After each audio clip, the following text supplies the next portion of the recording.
My name is Michael, and I'm a member of the Living Resilience Mighty Network. This video is for newcomers and will be a brief but complete overview of everything the network has to offer and how best to use it, so you kind of know how it works. It can be a little overwhelming or confusing at first, but ideally this brings everyone up to speed. So when you first join the network, you'll get pushed to this home page, or what's called the home feed. And the first thing we want to focus on is what's called the welcome checklist here on the right side. These are some steps we want to go through real quick just to get set up, and so you have some things kind of configured appropriately. So the first step is just to click introduce yourself, and this will open your profile page, or your profile settings. And you'll probably want to add a profile photo. You just click the pen icon here. I've already added one.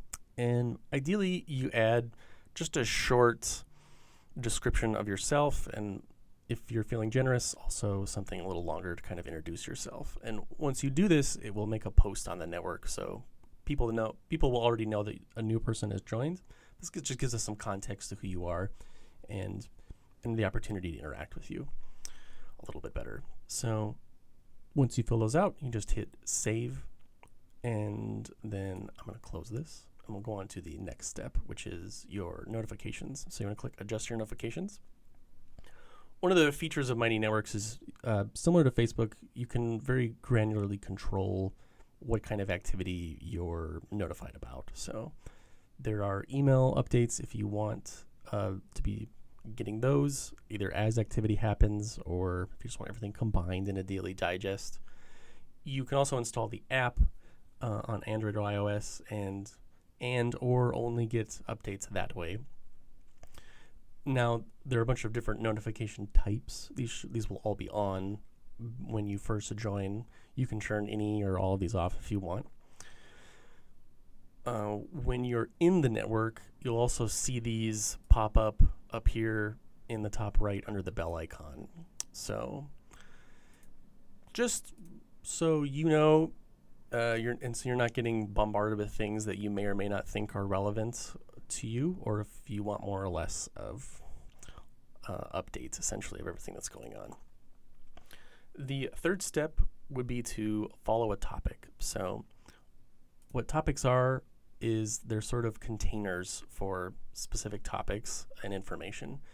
If you're not subscribed to a topic, you'll still see the highlights for all topics in that home feed. But if you want to receive everything that has to do with a particular topic, you would go in here and click follow for any or each of these. You can also click on the three dots here and hide a topic, and what that will do is that will prevent it from showing up in your home feed or anywhere else. So if you wanted to hide something related to any of these. Topics act as containers for the different types of subject matter on the network, and they just allow people to be more aware of specific content, events, or courses related to specific things. But again, you still will get the highlights for each of them by default. So you're not necessarily going to miss anything, especially in the beginning, because there isn't as much going on. And so pretty much everything will show up initially. But you should follow a few of these that you're interested in just to start. The next thing, now we've done the checklist, so the checklist is gone. The next thing I'm going to do is just go through the sidebar and the different sections in the network. I'm going to kind of explain how they work. So right now we're on the home feed, and we have a few things here that we can do, or features that I want to point out. So there's this box up here where you can make a post. And if you click in here, it will let you type up a short post. You can also expand this to an article if you want to make something that's even more detailed. And if you see in here, I can insert things like images and videos and embedded things, almost like a blog post. Or you can just do like a very quick status update if you just want the default kind of simple sharing. You can also add a topic to your posts, and this will put those in those various containers that we just described. You can only pick one topic though at a time, so just to kind of be focused on specific, and you don't have to if you don't want to. The feed right now is just showing my personal feed.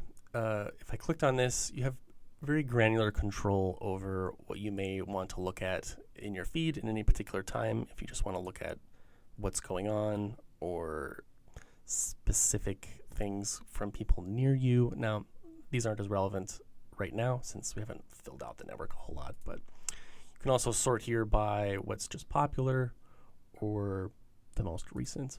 Generally, you'll just be looking at the default. So I want to just continue going through the sidebar here.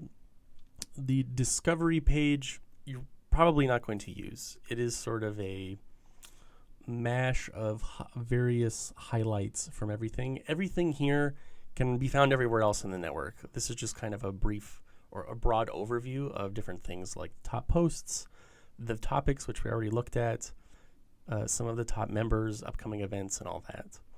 I don't personally use the discovery page. I just kind of go to the specific things that I'm already involved in or looking at, or I'm looking at my home feed. But that's just so you know what that particular page is. Members is just a list of members, and you can look at people's bios and profile pages. You can also follow a member if you want to get notifications for any of their activity individually. The About page is just a description of what the network is and just kind of a brief overview of it. You can also use this button, the invite button here, to send a link to other people if you want to personally invite them, like a message or something like that. The invite here is also just below that About as well in the sidebar. The next things are the four main parts of the network.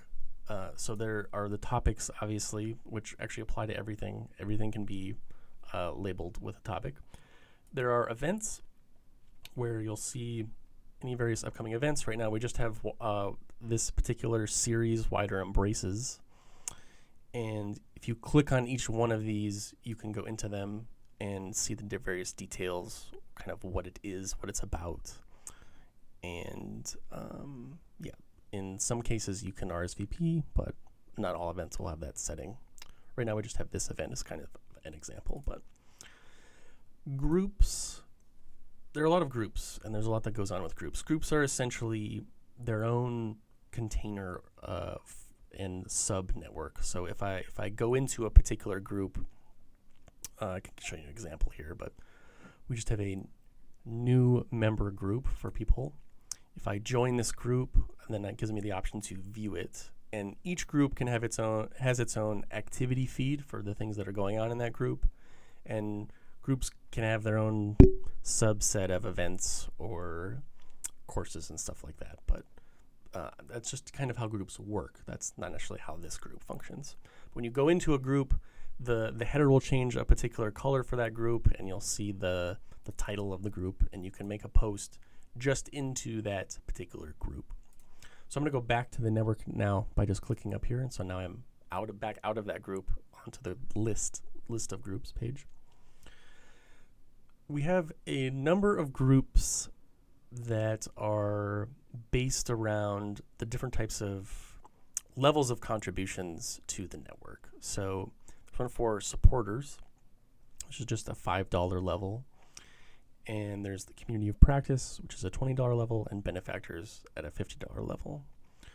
So this is how you would financially contribute to living resilience. If you wanted to, say, join at the supporter level, you would just click subscribe, and it would ask you for your payment information, and then you would convert to a monthly subscription, and it would give you access to this group, the other people that are supporters.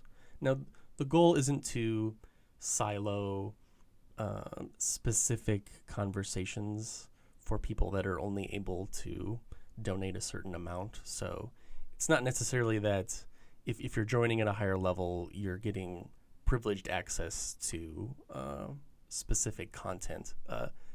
Different levels have different benefits, but what I'm trying to say is it's okay if you can't donate or if you only want to pay for an individual course.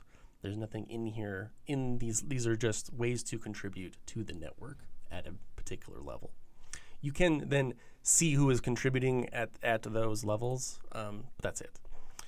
It's really just a way to donate to the network at a particular amount. The other weekly call group, Safe Circle, is down here, and if you join that, you will get updates and see the events in your home feed. And those are weekly calls through Zoom, and you can just see there's one coming up here today, and there's the meeting link in the events. And if I click events here, I can see all the Safe Circle calls here and when they're scheduled and for what time. And if I click on an individual one, then I can see the meeting link and general information. These are all the same each week, so the information doesn't actually change. That's why I haven't looked at it recently. So I'm going to go back to the network out of the Safe Circle group. And the last group you can look at is just the book club. And I'm just going to join it to show you here. And you can see the current information for our book choice of September and October 2022, My Grandmother's Hands. Okay, so the very last thing I'll show you are just the courses. And right now there's only one course, which is Dancing at the Edge. I have purchased it with this account. You can access it through a variety of donation levels, but basically once you've gotten access to the course, or you can also sample the first few lessons of the course as well, but it looks the same. So I'm going to just click View Course. And I can see all the course material. This is just kind of the master page that shows it's broken down into weeks, and you just kind of follow it step by step each week. And all of the course material just looks like this. And it'll look exactly the same in the mobile app or on desktop, and you can follow the prompts and exercises, access all the lesson content for each week as it's there. That's it. That is the bulk of everything. There's a messaging system if you want to message individual users. You can make group messages as well. I'm just going to go back to the network here and back to the home feed. And that's pretty much everything. It's broken down into those subsequent parts. So hopefully that all makes sense and gets you up to speed on all the major features. If you have any questions, feel free to reach out to me specifically. I'm happy to help. I'm pretty familiar with Mighty Networks and how everything works, and I'd be happy to get your feedback on how we might improve this or make things easier for everyone. So thanks for joining, and I look forward to interacting or talking to you in the network.